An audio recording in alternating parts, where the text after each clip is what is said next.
Ce programme vous est offert par Illico Cash.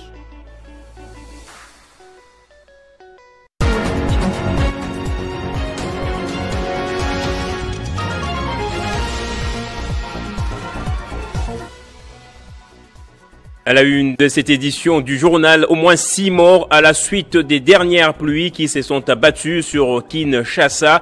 Certaines routes sont menacées de coupures. Les équipes de l'hôtel de ville de Kinshasa se sont déployées sur le terrain pour dégager les routes. Et puis il y a ce grand rendez-vous de dimanche à suivre absolument. Constant Mutamba dans fauteuil blanc face à Jean-Marie Kassamba. Au menu des échanges, la justice d'hier, d'aujourd'hui et de demain, émission à regarder à partir de 14h sur Télé 50. Le kimbanguisme à l'honneur. Encore une fois en RDC, la journée du 6 avril est consacrée au combat de Simon Kimbangu et de la conscience africaine. Les activités seront organisées de part et d'autre de la République. Bonsoir à tous et bienvenue dans ce journal. À la une de cette édition du journal, des pertes en vies humaines et des dégâts matériels importants ont été enregistrés ce samedi à la suite des fortes pluies qui se sont abattues hier et aujourd'hui sur Kinshasa. Plusieurs routes sont menacées de coupures, notamment les avenues du Tourisme et Matadi Kibala. Les autorités urbaines se sont dépêchées sur le terrain pour la réhabilitation. Des pluies soudaines et diluviennes se sont abattues sur Kinshasa dans la nuit de vendredi à samedi. Elles se sont prolongées jusqu'à la mi-journée. Les grandes artères, comme le boulevard du 30 juin, les avenues des Huileries et du 24 novembre, ont été en partie inondées, paralysant ainsi la circulation. Des images largement relayées sur les réseaux sociaux témoignent de la violence des intempéries. Plusieurs dégâts matériels, mais aussi des pertes en vies humaines ont été signalés. L'effondrement d'un mur a causé la mort des 6 membres d'une même famille.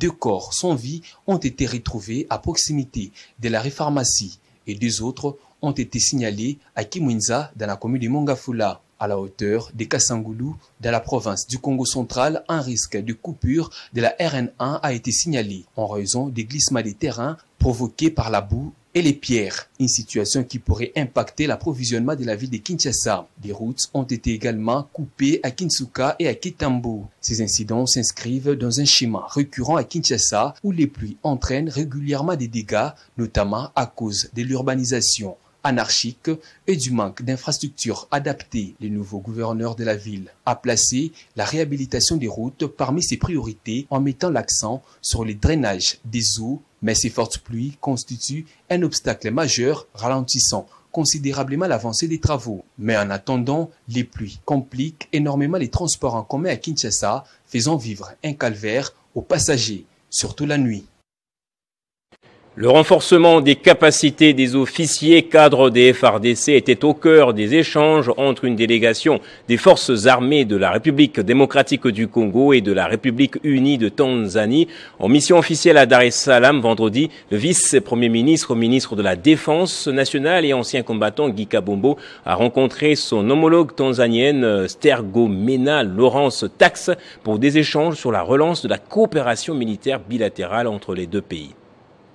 Guy Kabombo Modianvita a, au nom du gouvernement congolais, reformulé le besoin de poursuivre la formation des officiers cadres. Les enjeux de la coopération militaire entre nos deux pays sont multiples. La dégradation de la situation sécuritaire dans la partie est de la RDC implique l'instabilité dans toute la région des Grands Lacs.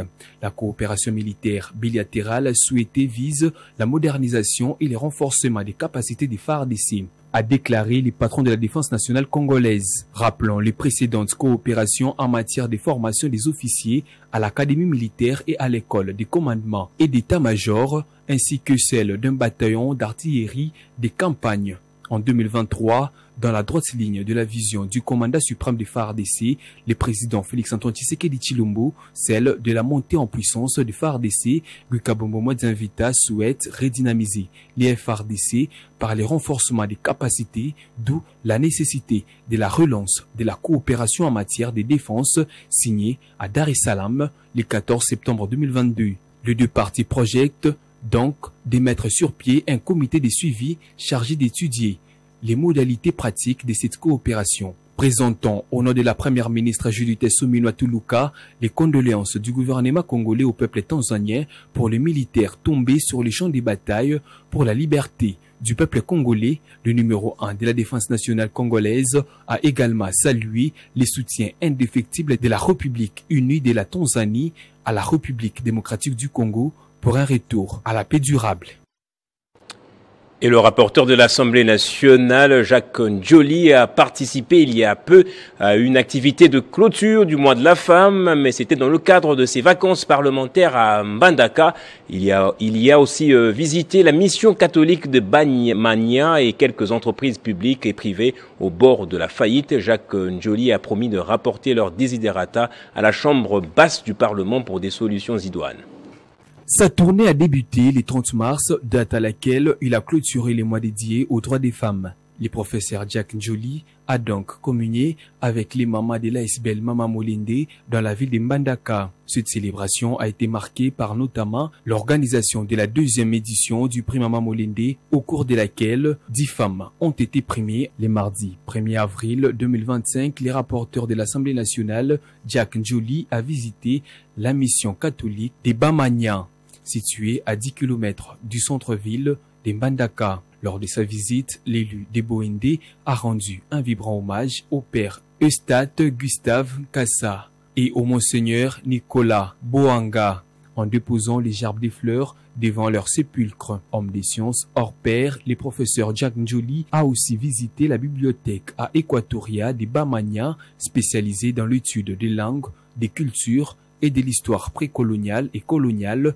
À en croire le curé de la paroisse Saint-Joseph de Bamanya, les ouvrages de cette bibliothèque risqueraient de perdre leur lisibilité si un entretien adéquat n'y est pas appliqué. Occasion pour les rapporteurs de l'Assemblée nationale de remettre quelques vivres et non-vivres aux orphelins pris en charge par les sœurs du lycée Efokuo de la mission catholique de Bamanya. Informé de la situation des faillites de plusieurs entreprises publiques et privées dans le chef-lieu de la province de l'Équateur, Jacques Njoli s'est rendu à Bralima et au chantier naval de l'ex-Onatra pour s'enquérir de la réalité sur le terrain en vue de soumettre la question au niveau du bureau de l'Assemblée nationale. Je voulais savoir quel est l'état de ces chantiers navals qui est au cœur, n'est-ce pas, de l'ensemble du dispositif de désenclavement et de relance de développement de la cuvette. Et je me suis rendu compte que, en fait, l'outil est encore là. Il s'agit simplement d'un petit peu de bonne volonté de notre part pour que la machine soit relancée.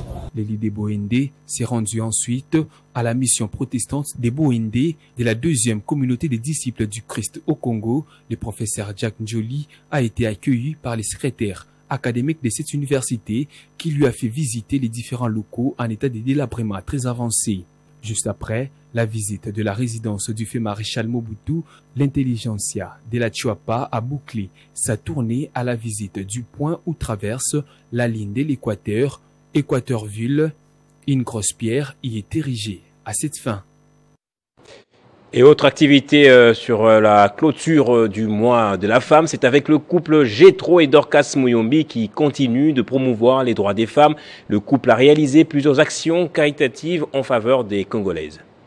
Le mois de mars n'a pas été du tout repos pour l'élu de Lubumbashi. L'honorable Jetro Muyombi Chimbu s'est obligé, au cours des mois dédiés à la défense des droits de la femme, de visiter plusieurs couches de femmes dans le Haut-Katanga. Les gestes de cœur et les moyens d'accompagnement pour concrétiser les peuples d'abord, prônés par le président Félix Tshisekedi Tshilombo, ont caractérisé l'honorable Jetro Muyombi Chimbu à Lubumbashi. Derrière un grand homme, il fallait s'attendre à une grande dame qui, d'une manière indépendante, était à la tête d'une bonne délégation qui portait les noms de son cher époux. Dorcas Muyombi a marqué le mois à l'ONG Sepromec où elle a lancé la formation en esthétique. Le défilé de mode qu'elle a vu exhiber est fruit des machines à coudre que l'épouse de l'honorable avait fait don pour élever la femme et la jeune fille formée en coupe-couture. Face aux plus de 100 pasteurs des différentes communautés du réseau grâce à Kipushi, toujours dans le Haut-Katanga, la prière pour la nation congolaise congolaise et l'exhortation pour la promotion des droits de la femme congolaise ainsi que la femme rurale ont marqué les soucis de Dorcas Muyombi pour les relèvements au mois dédié à la femme congolaise et d'autres parties du monde. Je le disais dans le sommaire, quel avenir pour la justice en RDC? Hier, aujourd'hui et demain, ce dimanche à partir de 14h sur Télé 50, Jean-Marie Kassomba recevra le ministre de la Justice et garde des Sceaux, Constant Moutamba, dans fauteuil blanc. Plusieurs invités de marque sont attendus pour débattre de la justice congolaise à travers le temps, avec en toile de fond la crise dans l'est du pays. En politique à présent, l'Union sacrée de la nation vient de renforcer ses rangs avec une nouvelle adhésion et non des moindres. Le parti écolo et son président sont désormais membres officiels de la plateforme du chef de l'État. La signature de la charte d'adhésion a eu lieu vendredi au siège permanent de l'organisation. Cérémonie sobre mais solennelle et d'une grande portée politique en RDC. Le parti écolo rejoint enfin la plateforme du président de la République. Après un accueil par les cadres de son parti, Chris Mukendi prend place pour la signature de la charte d'adhésion.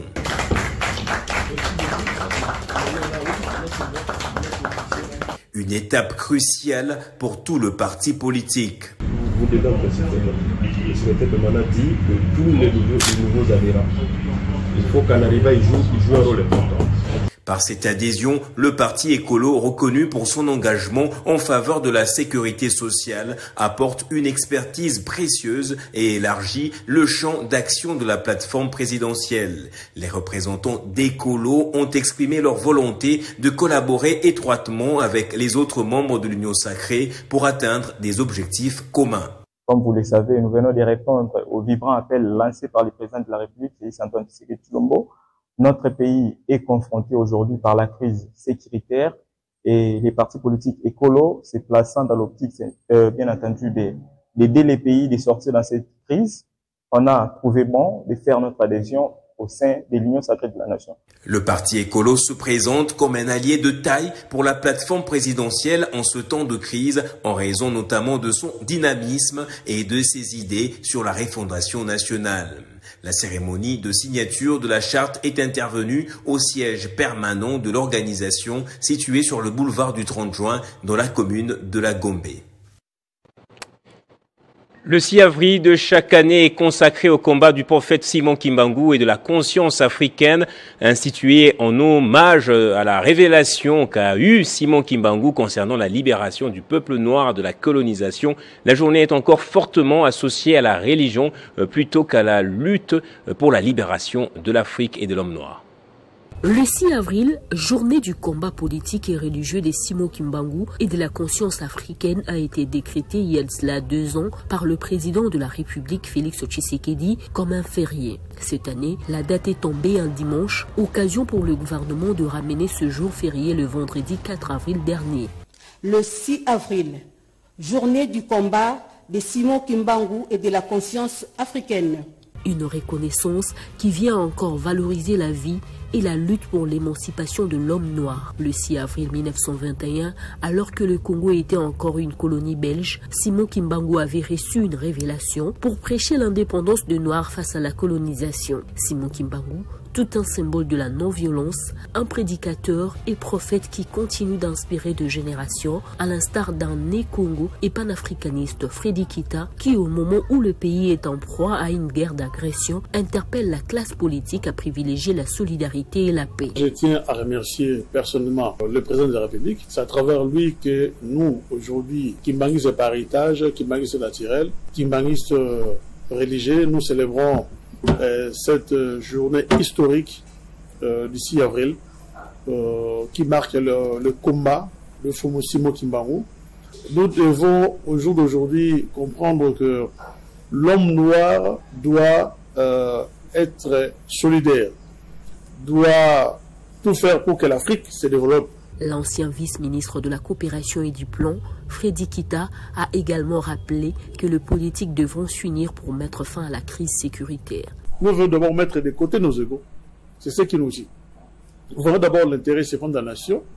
Et nous voyons aujourd'hui nos FARDC qui sont en train de faire des efforts avec nos compatriotes de Ouazalendo pour que le pays soit totalement libéré. Nous interpellons aussi ceux-là qui ont pris des armes pour combattre leur propre pays, de prendre conscience. Né le 12 septembre 1887, Simon Kimbangu est mort le 12 octobre 1951. Il est devenu prédicateur dans les années 1920 et va fonder en 1921 à Kamba, dans la province du Congo central, un mouvement religieux qui donnera naissance au kimbanguisme. Arrêté et jugé, il meurt après une longue détention d'une trentaine d'années. Et puis c'est un trouble méconnu et souvent associé à des croyances culturelles et spirituelles qui compliquent sa prise en charge.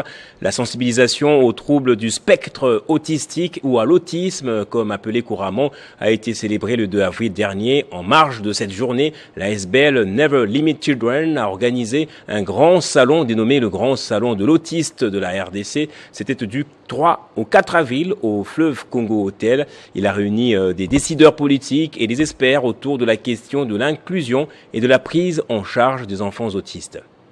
Le Grand Salon de l'autisme a eu lieu à un pari gagné pour le NLC de Madomadia. L'activité est intervenue au lendemain de la Journée internationale de la sensibilisation à l'autisme et avait pour objectif, entre autres, de donner la parole aux experts ainsi qu'aux personnes concernées par ce trouble afin de discuter des solutions à mettre en œuvre en RDC.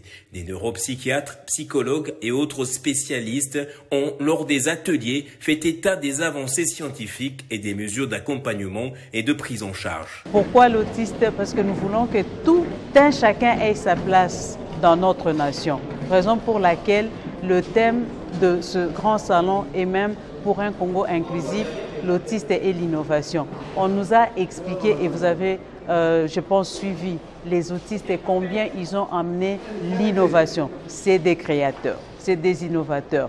Raison pour laquelle nous, on place d'abord la personne autiste avant toute chose. Béni Meta, une enfant autiste accompagnée par le NLC, a partagé son vécu et a fait un plaidoyer auprès des autorités politiques. Nous voulons l'inclusion, qui se retrouve en milieu public, qu'on reconnaisse leurs initiatives et tout ce qu'ils nous amènent. Et voilà, c'est la raison pour laquelle nous sommes réunis. Les personnes autistes n'ont pas leur place. Malheureusement, ils n'ont pas leur place et nous, on ne se fait pas accompagner. Raison pour laquelle moi, j'en appelle aux autorités. Aujourd'hui, si nous avons organisé ce salon, c'est pour mettre à la place publique les connaissances, les initiatives des personnes autistes et particulièrement les autistes qui sont accompagnés par NLC. Mais le hic, c'est peut-être l'absence des membres du gouvernement à l'événement. Pourtant attendu, les décideurs politiques n'ont pas rehaussé de leur présence cette rencontre, pourtant consacrée à l'épineuse question de l'inclusion sociale des enfants autistes. Le NLC a annoncé l'organisation l'année prochaine de la 2e édition du Grand Salon qui permettra notamment de mettre en avant les capacités des enfants autistes. Le Grand Salon de l'autisme s'est clôturé par une soirée de gala dans une ambiance de solidarité et d'engagement. On va parler d'un autre type de salon, un salon VIP, appelé autrement en anglais un Fast Track, qui a été inauguré à l'aéroport international de Njili, un espace exclusif conçu pour transformer chaque attente en une expérience haut de gamme où luxe, technologie et hospitalité congolaise se rencontrent pour offrir aux passagers un moment mémorable et unique. Benjamin Moudiata était présent pour le compte de Télé 50. Ce vendredi 4 avril 2025, l'aéroport international de Njili est entré dans une nouvelle ère, dans l'expérience de voyage avec l'inauguration officielle du salon VIP Fast Track Kinshasa. La cérémonie a débuté en grande pompe avec l'hymne national, suivi d'un discours mettant à lumière la mission de cet espace d'exception, offrir aux passagers une expérience de voyage fluide, confortable et prestigieuse, dotée des mobiliers chics, d'équipements de dernière génération et d'un service premium. Les salons VIP Fast Track Kinshasa garantissent à ses clients un cadre raffiné et une qualité d'air optimale, a affirmé Luc Mbouyou, coordonnateur du groupe 2M. Dès que vous pensez à voyager, c'est le transport qui doit vous revenir en mémoire. Parce que là, vous avez toutes les conditions qui sont réunies pour bien vous accompagner et qu'au retour, nous serons toujours là pour vous accueillir. L'événement a rassemblé plusieurs hautes personnalités issues des différents secteurs, une délégation du ministère des Transports, des autorités communales, des chefs d'escale de plusieurs compagnies aériennes, ainsi que d'autres invités de marque. Le commandant adjoint de l'aéroport international de Ndjili a lui aussi salué cette initiative qui vient enrichir l'offre des services de l'aéroport. Je suis agréablement surpris de voir le standing de ce salon. Je m'y attendais le moins. Je vais de me rendre compte que pratiquement toutes les conditions sont réunies. Pour Stéphanie Candolo dos Santos, gérante de Fast Track Kinshasa, ce nouvel espace est une promesse de satisfaction pour chaque voyageur. Ils vont s'attendre à vivre une nouvelle expérience et nous allons leur faire voyager dans le temps. On est je dois dire ça comme ça. Et nous allons leur offrir un moment de détente. Et ça sera vraiment une très belle expérience. Je leur souhaite très bien. Porté par Monsieur Mohamed Lakis et Madame Carla Harris, sa représentante, Fast Track Kinshasa ouvre ses portes à tous les passagers en quête d'un service d'élite. Plus qu'un simple salon d'attente, il se positionne comme la vitrine du luxe et de l'hospitalité congolaise en mode VIP. Au Lualaba, la gouverneure de province a accompagné les nouvelles recrues des FARDC qui ont embarqué pour rejoindre les troupes en formation. Fifi Masuka Saini les a conscientisés et les a exhortés au patriotisme.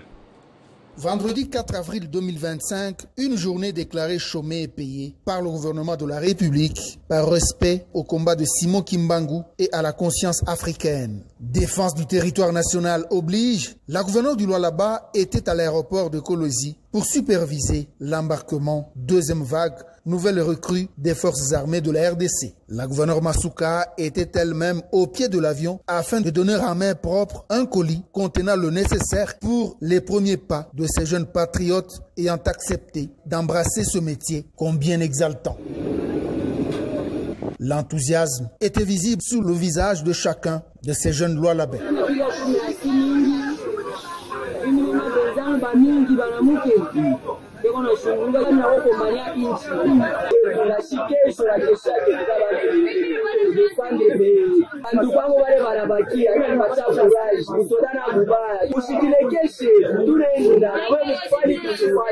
Le colonel Prince Ndala, responsable de recrutement en province, a remercié l'autorité provinciale qui, au nom du président Tshisekedi, a rendu très confortables les conditions d'hébergement des recrues. Il y a les jeunes gens, des volontaires qui sont intégrés à l'armée pour servir la nation. Ton pays, puisque c'est les limites, les frontières de ton pays, et protéger la population et l'air bien. Tous ont accepté volontairement de servir la patrie sous le drapeau. Les conditions de recrutement sont être de nationalité congolaise, être âgé de 18 à 25 ans et être apte physiquement et mentalement. Pour le Lualaba, le centre d'enregistrement est situé au camp militaire Kijé de Kolosi. On va se rendre à présent dans la province du Haut-Katanga où les secteurs de l'Oufira est en train de connaître une transformation profonde grâce aux initiatives de réhabilitation des infrastructures lancées par la chef du secteur, Ruth Enea Kiamabamba. Ces actions ont été largement saluées par la population qui y voit un nouveau souffle pour la région. C'est un nouveau vent qui souffle désormais dans le territoire de Kambov, dans la province du Haut-Katanga, depuis l'arrivée à la tête du secteur de l'Oufira, de Ruth Enea Kiamabamba. Toute l'étendue de ces secteurs est en train de revêtir d'une nouvelle robe. La modernisation des infrastructures par-ci, l'amélioration des services sociaux de base par-là, et un peu plus loin, la relance. C'est une relance économique structurante, une véritable métamorphose que connaît les secteurs de la Loufira. Sous le leadership de Ruth Enea Kiamabamba, plusieurs chantiers prioritaires ont été amorcés et pour beaucoup déjà livrés. Une action qui s'inscrit dans la vision du chef de l'État, Félix-Antoine Tshisekedi Tshilombo, axée sur le développement à la base. L'éducation constitue l'un des piliers de cette transformation. Pour soutenir la gratuité de l'enseignement prônée par le président de la République, plusieurs écoles ont été construites, équipées et réparties dans 9 groupements que compte le secteur. Nous avons le devoir de servir cette population. C'est pourquoi nous avons eu le projet de couvrir tous les secteurs de la Loufira en eau potable. Nous avons aussi le projet de construire les établissements scolaires dans tous les groupements ainsi que les établissements sanitaires. Des nouveaux centres de santé et hôpitaux ont vu le jour, répondant aux besoins croissants des populations locales. La modernisation administrative n'a pas été en reste. Un nouveau bâtiment administratif a vu le jour. Il offrira un meilleur cadre de travail aux agents du secteur tout en simplifiant les démarches pour les administrés. Pour stimuler l'économie locale, des marchés modernes ont été construits et aménagés dans les villages. Une autre avancée majeure, l'accès à l'eau potable. Plusieurs bornes fontaines ont été installées à travers le secteur, permettant à des milliers de ménages d'accéder enfin à une eau propre. Le secteur de la Lufira, autrefois en marge, est désormais une référence régionale en matière de gouvernance locale et de développement communautaire. Et on va terminer par ici. Le ministre provincial de l'Agriculture, Pêche et Élevage, Alimentation et Développement Rural du Haut-Katanga, Bobo Maloulou Kalungwe, s'est rendu au village Kabungu, chef-lieu de la chefferie Basanga, pour se rassurer de la disponibilité du site du parc agro-pastoral. Sur place, il en a profité pour visiter les réalisations du grand chef Pemba Moto. C'est un accueil chaleureux qui a été réservé au ministre provincial de l'Agriculture, Pêche, Élevage et Alimentation, Bobo Maloulou Kalungwe, par le grand chef Mathieu Pemba Moto, au village Kabungu, capitale de la chefferie de Basanga, dans les territoires des Kambov. Ici, un grand parc agropastoral sera installé par le gouvernement provincial en partenariat avec une firme israélienne. L'objectif est de faire du Haut-Katanga le grenier de la RDC. C'est dans ce cadre que le patron de l'agriculture en province s'est rendu sur le terrain pour se rassurer si la chefferie a déjà disponibilisé un espace qui devra accueillir le projet. Chose faite, c'est Bobo Maloulou Kalungwe a visité le site en question. Le grand chef Mathieu Pemba Moto a loué l'initiative du gouverneur Jacques Ablakatoué d'avoir orienté ce projet dans son entité. Un très grand merci au vaillant gouverneur qui a autorisé à ce que son ministre de l'Agriculture puisse venir. En son nom, nous dédions tout. Profitant de l'occasion, le grand chef Pemba Moto a conduit le ministre Bobo Maloulou Kalungwe à découvrir les différentes réalisations de la chefferie, telles que l'élevage des bovins, des caprins et la pisciculture. À ce jour, la chefferie compte 53 étangs contenant plusieurs tonnes de poissons en phase de reproduction. Dans le domaine de l'agriculture, une vaste étendue de terres a été emblavée cette année.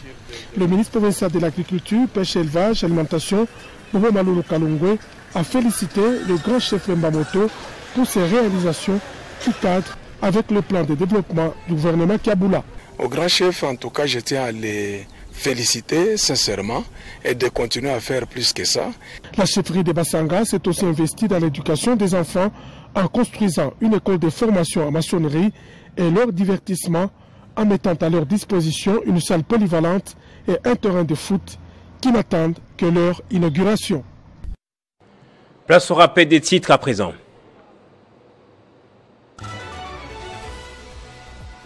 Au moins 6 morts à la suite des dernières pluies qui se sont abattues sur Kinshasa. Certaines routes sont menacées de coupures.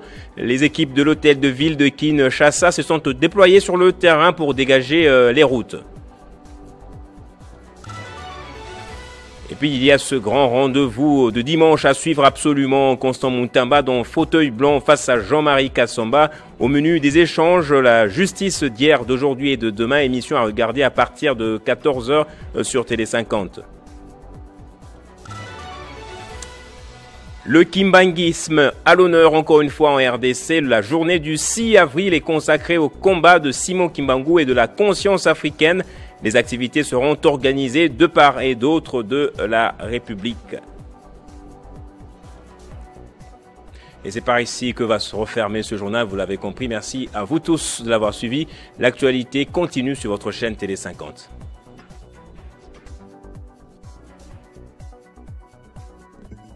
Retrouvez toute l'actualité en continu sur www.tele50.cb. Ce programme vous a été offert par Illico Cash.